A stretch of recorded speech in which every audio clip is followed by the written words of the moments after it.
Tov. Sûrement que ici, tout le monde a déjà acheté les matzot pour Pessah. J'en ai plus. D'accord?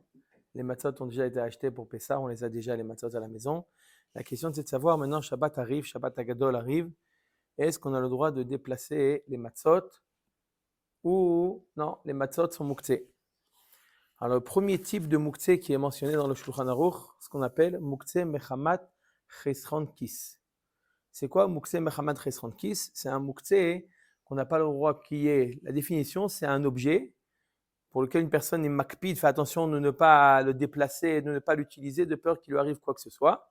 Et la halakha dans tel objet, on n'a pas le droit de le déplacer, que ce soit le tzorer goufo, le tzorer mokomo, ça veut dire peu importe pour quelle raison on veut le déplacer.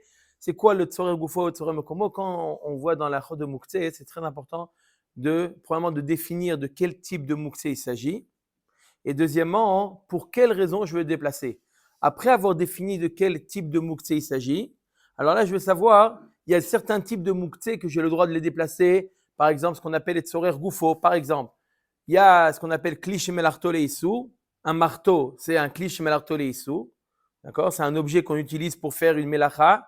D'accord? Est-ce qu'il est muktzeh ou pas muktzeh? C'est un muktzeh partiel. C'est-à-dire que les chachamim ont permis de le déplacer, mais pour une raison bien précise. Pour l'utiliser, c'est-à-dire, par exemple, il veut l'utiliser à un usage permis, on a le droit à Shabbat, ou il veut utiliser ce qu'on appelle les tzorer mekomo, il veut le déplacer pour utiliser son endroit, c'est permis. Mais si c'est simplement pour le protéger l'objet, ce qu'on appelle mechamal atzel, on veut le protéger, il est dehors et on a peur que la pluie l'abîme, ou on a peur que quelqu'un vienne le voler ou quoi que ce soit, ça s'appelle mechamal atzel. Là, on n'aura pas le droit de le déplacer. Mais si c'est pour l'utiliser, par exemple, vous avez un stylo. Un stylo, c'est quoi? C'est klish melarto leissou.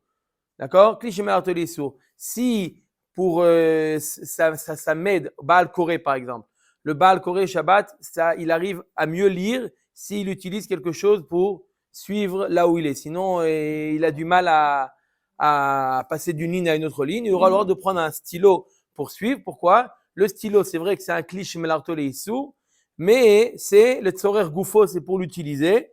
Un usage permis pendant Shabbat, c'est permis. D'accord? Dans l'esprit des gens, hein, le stylo, c'est le pire des muktzeh. Alors que ce n'est pas le pire des muktzeh.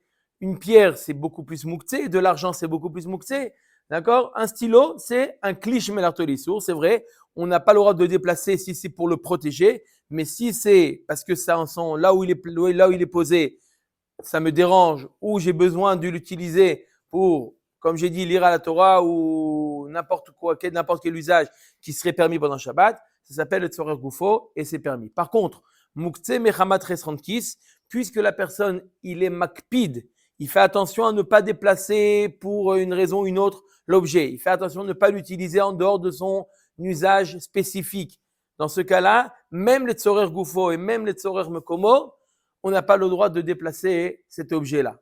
Même les tzorer goufo, même les tzorer mokomo, c'est assourd.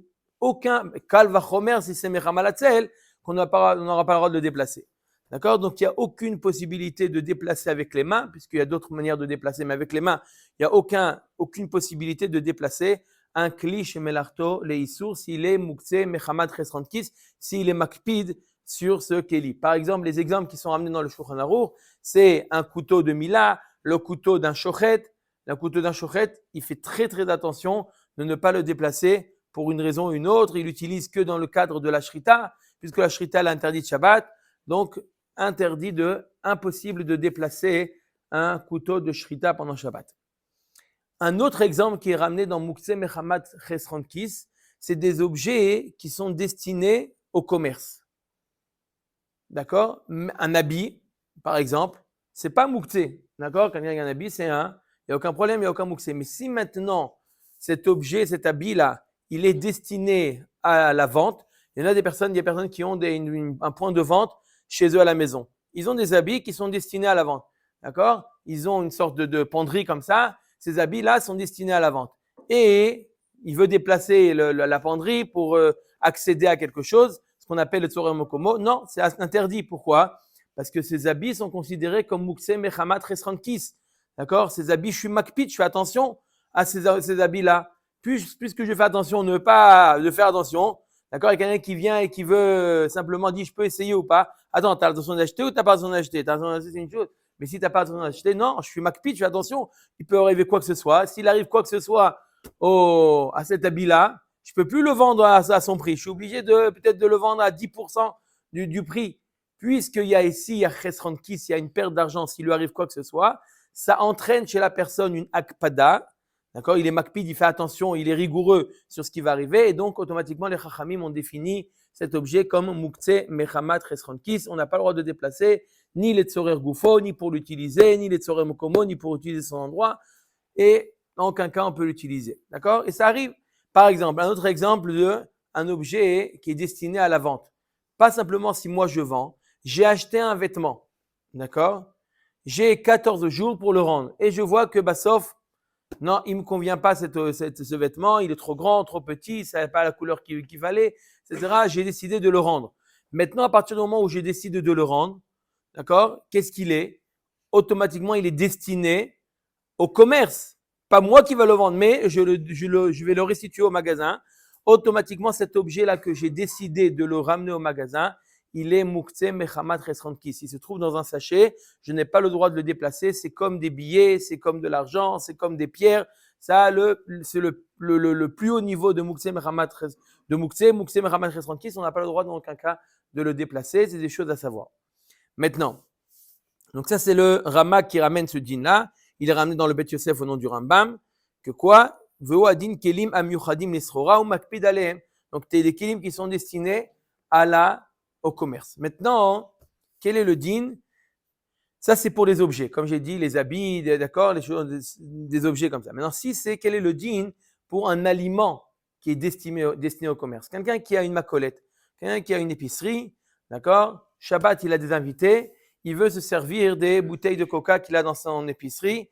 Il veut se servir. Est-ce que, aussi, on va dire, de la même manière que les objets qui sont destinés au commerce, c'est muktzeh mechamat chesron kis, est-ce que c'est la même chose pour les aliments? Nous dit Guy, non. Pourquoi? Pourquoi ce ne serait pas la même chose? C'est destiné au commerce. Encore plus. Là, le fait de les consommer, il va encore plus les perdre. Comment? Elle est encore plus forte, la kpeda. D'accord? Moi, à la maison, je suis traiteur, donc quand ma femme me prend du saumon fumé, des trucs, je pense à mon... Voilà, chazak ou baruch, voilà.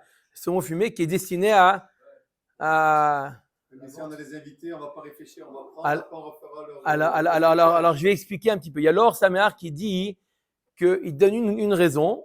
Le Or Saméar qui dit, Rabbi Meir Simcha, il dit que il ten Adam kol hon beto pour le manger. Pour le manger, il n'y a pas plus. Pour le manger, l'homme, il est prêt à mettre tout ce qu'il faut pour pouvoir manger. C'est la règle. Ça, c'est le Or Saméar. Mais un petit peu essayer d'affiner cette zvara, de dire, regardez la différence entre un objet et un aliment. L'objet, pourquoi je suis makpid? Parce qu'il risque de s'abîmer et je ne pourrai plus en profiter au maximum de ce que je peux profiter. Un habit, combien je peux profiter? Une chemise, je peux la vendre 100 shekels. Si elle est abîmée, j'ai perdu mes 100 shekels. Par contre, la bouteille de coca, d'accord? Je suis traiteur, j'ai une bouteille de coca. L'utiliser, eh ben, j'ai profité au maximum de la bouteille. Il n'y a pas eu une perte ici. Un habit qui n'a pas été vendu, qui a été abîmé, d'accord? Il y a une perte évidente. Le saumon qui a été bassov consommé, eh ben, il n'y a aucune perte. Eh ben, moi, tu sais, Shabbat, j'irai acheter. Il n'y a pas eu une perte. Là, l'habit, d'accord, c'est pas que je l'ai utilisé. Dans l'aliment, l'utilisation, c'est complètement, la consommation d'un aliment, c'est complètement, il n'existe plus. Donc, le profit, il est total lorsque je le consomme. J'ai complètement profité. Par contre, un objet, si je l'essaie une fois et maintenant je peux plus le vendre moins une fois. Je peux pas enlever, c'est-à-dire que je vends un habit, d'accord, 100 shekels. On peut le mettre 100 fois. Je vais pas enlever parce que j'ai utilisé une fois 1 shekel. Non, je suis obligé d'enlever beaucoup plus que le profit que j'ai utilisé. Donc, c'est la raison pour laquelle, dans un objet, je suis makpid, je fais attention. Pour un aliment, si j'ai besoin, j'ai besoin, j'ai pas besoin, j'ai pas besoin. Mais si j'ai besoin, Donc, dans les aliments, il n'y a pas mouksé mechamad resrantkis. Pourquoi? Comme on a expliqué. Pourquoi? Parce qu'il n'y a pas de akpada. Il n'est pas makpid. C'est vrai qu'il ne veut pas l'utiliser, mais si jamais il en a besoin, oui, il va l'utiliser. Qu'est-ce qu'il en est maintenant pour la matzah de Pessah?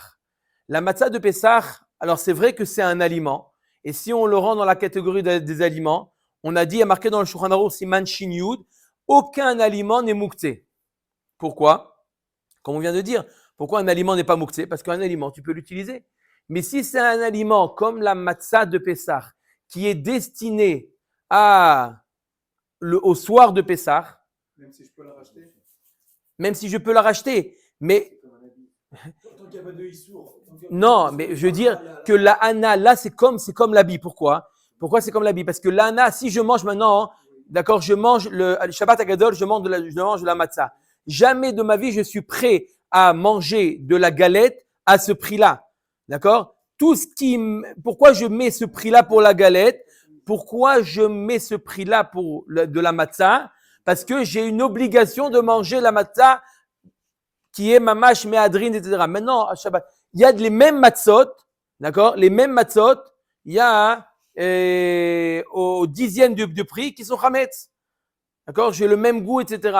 Pourquoi je suis prêt à mettre ce prix-là? Pourquoi je suis prêt à mettre ce prix-là pour les matzot? Parce que je veux faire la mitzvah lishma avec des matzot qui sont tous les durim qu'il y a.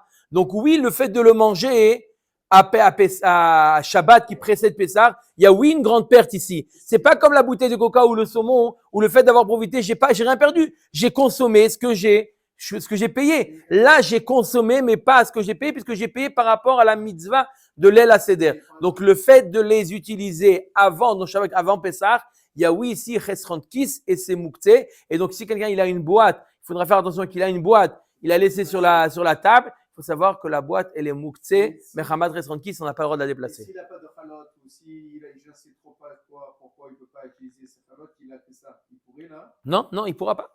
Même si il accepte faire la bracha. S'il le savait avant, alors il n'a pas été maxé, il savait, il dit moi je vais faire sur ça avant. Mais si pendant Shabbat c'est arrivé, ben c'est comme quelqu'un qui est face à un mouktsé, il n'a pas le droit. Il a le seul habit, c'est les habits qui sont destinés à la vente. Dans ce cas-là, c'est mouktsé puisque ça a été mouktsé à l'entrée du Shabbat. Ce qu'on appelle, il y a un principe qui dit migod it katsael et benashmashot, it katsael et kuleyoma, quelque chose qui était mouktsé à l'entrée du Shabbat, il reste mouktsé pour tout Shabbat. C'est seulement le mouktsé, c'est seulement le mouktsé. Si c'est un bateau d'issour, on n'a pas le droit de déplacer les soirées. Chesrantkis. Non, ni les Tsoregoufo, ni les Tsoremekomo, mais Chamalazel, en quelqu'un on peut le déplacer. On peut déplacer les Tsoregoufo, Mekomo. Le marteau, le stylo, etc., on peut les déplacer. Mais la matzah, c'est comme un mouktsé Mechamed Trantkis. Bien que ce soit un aliment, comme on a dit, mais c'est un aliment où je suis makpi de ne pas le manger. Béchimou, non, tout ce que j'ai dit, c'est déplacer avec les mains. Si maintenant j'utilise le coude, d'accord, ou le pied, la tête, d'accord, pour le déplacer, quand c'est un chinouille, béchinouille, avec un membre du corps, il n'y a aucun problème, je peux le déplacer. Question? Top.